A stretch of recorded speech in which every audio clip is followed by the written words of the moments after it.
इस एपिसोड के आगाज में बाज़ंतीनी हमला कर देते हैं। हसन भी अपने सिपाहियों से कहता है कि हमला करो और इन बेगैरतों को बताओ कि तुर्क कौन है। ये कहकर वो उन पर हमला कर देते हैं, जिसके बाद वहाँ पर लड़ाई शुरू हो जाती है। सुलेमान बड़ी बहादुरी से लड़ रहा था और काफिरों का खात्मा कर रहा था। हसन भी अपनी जंगी महारत दिखाते हुए काफिरों को वासिले जहन्नुम कर रहा था। ये देखकर यानिस वहाँ से भागने की कोशिश करता है, जिसे देखकर सुलेमान कहता है, हसन, इन कुत्तों का सरदार भाग रहा है। ये सुनते ही हसन उसका पीछा करने लग जाता है और उस पर हमला कर देता है, जिसके बाद हसन और यानिस के दरमियान मुकाबला शुरू हो जाता है। आखिरकार हसन यानिस को गिरा देता है और जैसे ही उस पर तलवार चलाने लगता है तो इसी दौरान सौतनल वहाँ पर आकर उसे बचा लेता है, जिसके बाद वो हसन को जख्मी कर देता है। जख्मी होने के बावजूद हसन उसका मुकाबला करने लगता है, लेकिन सौतनल दोबारा हमला करके उसे मजीद जख्मी कर देता है। ये देखकर सुलेमान परेशान हो जाता है और जैसे ही हसन को बचाने के लिए जाता है तो एक बाज़ंतीनी उसके सामने आ जाता है और उसका मुकाबला करने लग जाता है। यहाँ सौतनल हसन पर एक और वार करता है। फिर हसन जैसे ही उस पर हमला करने की कोशिश करता है तो सौतनल अपनी तलवार उसके पेट में घोंप देता है, जिसके बाद बाज़ंतीनी वहाँ से भाग जाते हैं और हसन जमीन पर गिर जाता है। ये देखते ही सुलेमान उसके पास आकर कहता है, हसन मेरे भाई उठो। लेकिन हसन कलमा शहादत पढ़ने लग जाता है। कलमा पढ़ते ही वो शहादत के आला दर्जे पर फाइज हो जाता है।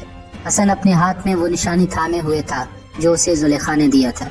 सुलेमान चीखो पुकार करने लग जाता है और रोने लग जाता है। नाजरीन, बहुत ही दर्दनाक मंजर था। यहाँ अल्परसलान और उसके जांबाज काफिरों पर हमला कर देते हैं, जिसके बाद वहाँ पर लड़ाई शुरू हो जाती है। काफी देर मुकाबला करने के बाद वो उन सब का खात्मा कर देते हैं, लेकिन उनमें से एक को वो जिंदा पकड़ लेते हैं। अक्सीज उसके मुंह में देखकर कहता है, ये भी गूंगा है। जिसके बाद निजामुल मुल्क कहते हैं, अमीर बोजान के अलावा कौन ये बात जानता था कि हम किस सराय में रहने वाले हैं। अल्परसलान कहता है, मैं उससे ये पूछना चाहता हूँ। ये कहकर वो वहाँ से रवाना हो जाते हैं। वहीं छुपकर एक शख्स ये सब कुछ देख रहा था, जो कि बोजान का आदमी था। कुछ ही देर बाद वो बोजान के पास आ जाते हैं। अल्परसलान कह रहा था, हवा बिल्कुल साफ है अमीर बोजान, और गीदड़ों ने छुपने के लिए पनाह ढूंढ ली है, क्योंकि अब भेड़िए मैदान में आ चुके हैं। जिसके बाद वो बचे हुए शख्स का भी खात्मा कर देता है। अल्परसलान कहता है, मगर इन गीदड़ों के पीछे जो चरवाहा है वो अभी तक जिंदा है, अगली बारी उसकी है। चलो बताओ मुझे, तुम्हारे पास क्या वजाहत है बोजान। बोजान कहता है, आप ठीक कह रहे हैं शहजादे। ये कहते ही वो अपने खास आदमी को खंजर मार देता है, जिसके बाद वो शख्स वहीं पर मर जाता है।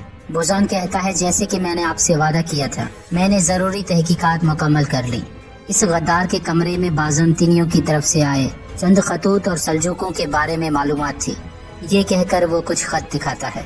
उन खतों को पढ़ने के बाद निजामुल मुल्क कहते हैं, सुलेमान और हसन के बारे में लिखा है, जिन्होंने राय की तरफ जाना था।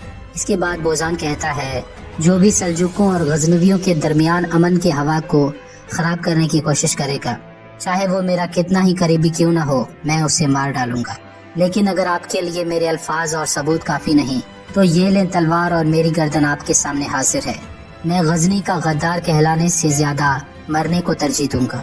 ये सुनते ही अल्परसलान तलवार उसकी गर्दन पर रख देता है, लेकिन इसी दौरान गौहर खातून वहाँ पर आ जाती हैं और कहती हैं, यहाँ पर क्या हो रहा है अल्परसलान। अल्परसलान बोजान से कहता है, अगर तुमने जो कहा वो झूठ हुआ और साबित हो गया कि इसके पीछे तुम्हारा हाथ है, तो फिर तुम्हारी गर्दन मेरे हाथों से नहीं बचेगी। ये कहकर अल्परसलान अपने जांबाजों के साथ वहाँ से जाने लगता है। यहाँ कबीले में खवातीन आपस में बातें कर रही थी। इसी दौरान कबीले का ढोल बजता है। ये सुनकर जुलेखा कहती है, सलजान वालदा, लगता है हमारे बहादुर वापस आ गए। इसी दौरान सुलेमान अपने सिपाहियों के साथ कबीले में दाखिल होता है। चागरी साहब और अल्परसलान भी अपने खैमे से बाहर आ जाते हैं। निजामुल मुल्क भी जांबाजों के साथ वहाँ पर पहुँच जाते हैं। घोड़े से उतरने के बाद सुलेमान चागरी साहब की तरफ देख रहा था, जिसके बाद वो अपना सर नीचे कर देता है। ये देखकर सब कबीले वाले परेशान हो जाते हैं। जुलेखा कहती है, हसन कहाँ है। ये सुनते ही सबकी नजरें वहीं पर मौजूद घोड़ा गाड़ी पर पड़ती हैं, जिसमें एक जनाजा मौजूद था। सुलेमान जुलेखा को हसन की निशानी दिखाता है, जो कि खून में लथपथ था। ये देखते ही जुलेखा चीखो पुकार करने लगती है और हसन हसन कहती है। फिर वो घोड़ा गाड़ी की तरफ दौड़ती है। जब वो कपड़ा हटाती है तो ये हसन का जनाजा था। जुलेखा चीख चीख कर कह रही थी, हसन उठो, क्या तुम्हारा बच्चा तुम्हारे बगैर यतीम पैदा होगा। नाज़रीन, जुलेखा की हालत देखकर तमाम कबीले वाले गमजदा हो जाते हैं। इसके बाद कबीले की खवातीन जुलेखा को संभालने लग जाती हैं, जबकि अल्परसलान की निगाहें हसन के जनाजे पर जमी हुई थी। यहाँ हाजी दहस्तानी सुल्तान से कहते हैं, काफिरों ने पहाड़ी से गुजरते हमारे जांबाजों पर हमला कर दिया। मलिक हसन शहीद हो गए हैं। ये सुनते ही सुल्तान अपने तख्त से खड़े हो जाते हैं और बहुत परेशान हो जाते हैं। यहाँ किलेदार मैनूस अपने बेटे यानीस से कह रहा था, मैंने तुम्हें सिर्फ यही कहा था कि अतराफ का जायजा लेकर आओ, मगर तुमने क्या कर दिया बेवकूफ। यानीस कहता है, पहले तुर्कों ने हमला किया था बाबा, हम बस अपना दिफा कर रहे थे। मैनूस कहता है, जिसको तुमने मारा वो सुल्तान तुगरल का भतीजा है। क्या तुम्हें अंदाजा भी है कि इसका क्या मतलब है। इसी दौरान दोकास वहाँ पर आता है और कहता है, तुम्हें क्या लगता है कि तुम क्या कर रहे हो। मैंने तुम्हें कहा भी था कि सल्जूकों से पंगा न लेना, और तुमने जाकर सुल्तान के भतीजे को ही मार डाला। दुआ करो कि ये मामला शहनशाह को खबर होने से पहले हल हो जाए। ये कहकर वो वहाँ से वापस जाने लगता है और मैनूस अपनी कुर्सी पर बैठकर कुछ सोचने लग जाता है। यहाँ एक शख्स सुल्तान के हुक्म से एक मकतूब लिख रहा था। फिर हाजी दहस्तानी वो मकतूब एक कासिद को देते हैं। सुल्तान कहते हैं, ये ऐलान जंग ऐनी किले के कमांडर कैकाऊ मैनूस के पास लेकर जाओ। ये ले जाओ ताकि उसे खबर हो जाए।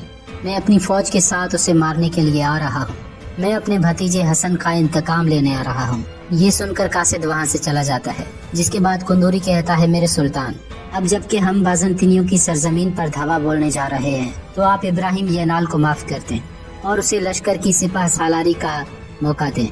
मेरी गर्दन आपके सामने हाजिर है, मगर मैं सिर्फ वही बात कह रहा हूँ जो हमारी सल्तनत के लिए बेहतर है, जैसे मैंने अनातोलिया वाले मसले में किया था। ये सुनकर सुल्तान कुछ सोचने लग जाते हैं। यहाँ सारे कबीले वाले हसन के जनाजे के करीब मौजूद थे।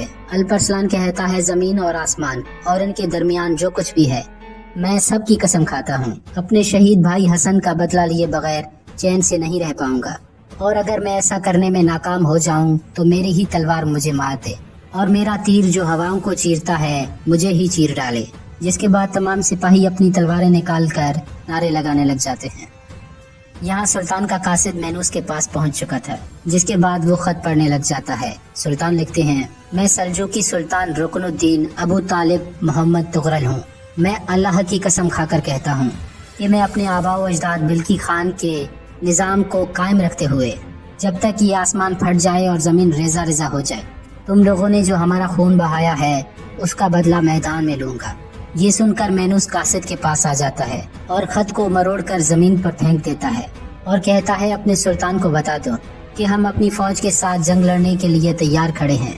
ये सुनकर वो कासिद वो मकतूब उठाकर उसका बोसा लेता है और वहाँ से रवाना हो जाता है।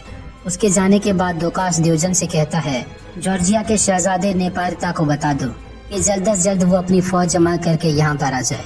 ये सुनकर दियोजन वहाँ से रवाना हो जाता है। यहाँ निज़ामुल मुल्क सुल्तान का खत पढ़ रहे थे, जिसमें सुल्तान लिखते हैं, तुर्कों का इंतकाम लेने के लिए जिन्हें जुल्म के साथ कत्ल किया गया, और हमारे प्यारे भतीजे हसन के इंतकाम के लिए फौरन जंग पर निकलने की तैयारी करें। ये सुनकर चागरी साहब अपने बेटों से कहते हैं, तुम लोगों ने अपने चचा का हुक्मनामा सुन लिया, तैयारी करो। ये सुनकर वो वहाँ से बाहर चले जाते हैं।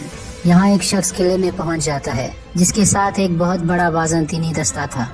मैनूस और दूसरे लोग उसका इस्तकबाल करने के लिए खड़े थे, लेकिन वो कुछ भी बात करने के बजाय वहाँ से आगे बढ़ जाता है। यहाँ कबीले में जंग की तैयारियां शुरू हो जाती हैं। अल्परसलान और उसके जांबाज तलवार तैयार कर रहे थे। सुलेमान भी हथियारों का जायजा ले रहा था। आखिरकार तमाम सिपाही रवाना होने के लिए तैयार थे, जिसके बाद वो कबीले से जंग के लिए रवाना हो जाते हैं। यहाँ मैनूस एक खुफिया मकाम पर मौजूद था। इसी दौरान उसके पास एक नकाबपोश आता है।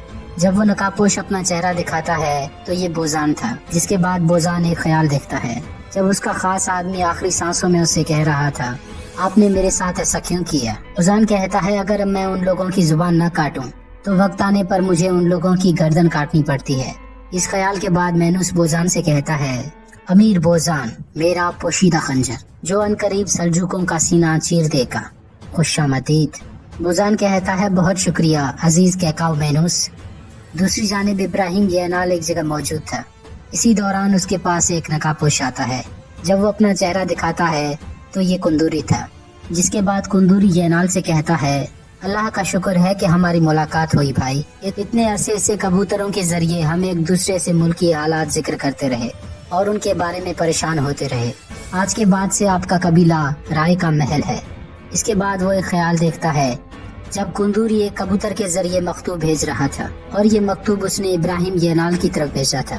इस ख्याल के बाद येनाल कहता है, تم نے مجھے دوبارہ یہاں آنے میں مدد کی کندوری، اگر تم نہ ہوتے تو سلطان تغرل میری غداری کو کبھی معاف نہ کرتے اور نہ ہی مجھے فوج کا سپہ سالار بناتے۔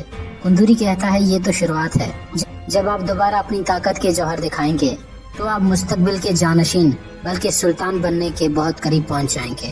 ینال کہتا ہے اگر میں سلطان بن گیا تو میرا وزیر اعظم تم ہوگے۔ یہاں مینوس بوزان سے کہہ رہا تھا تم ایک امیر ہو اور میں گورنر، مگر ہم جب اس جنگ میں فتح یاب ہو جائیں گے تو ہم دونوں تخت کے قریب پہنچ جائیں گے۔ تمہیں غزنی کے تخت تک پہنچانے کے لیے میں جو کر سکتا ہوں کروں گا، اور میں یہ بھی جانتا ہوں کہ ملک سلیمان سلجوق کی تخت کا مالک بننا چاہتا ہے۔ ایک سلجوق جو ہماری بات مانے وہ ہم دونوں کے لیے فائدہ مند ثابت ہوگا۔ بوزان کہتا ہے بس ایک مرتبہ الپ ارسلان سے ہماری جان چھوٹ جائے جو ہمیشہ ہمارے راستے میں آتا ہے، اس کے بعد ہماری تمام راہیں آسان ہو جائیں گی۔ ناظرین، اس کے بعد 6 مہینے بعد کے مناظر دکھائے جاتے ہیں جہاں سے ڈرامے کا آغاز ہوا تھا، یعنی کہ میدان جنگ۔ ناظرین محترم، یہاں پر یہ ایپیسوڈ ختم ہو جاتی ہے۔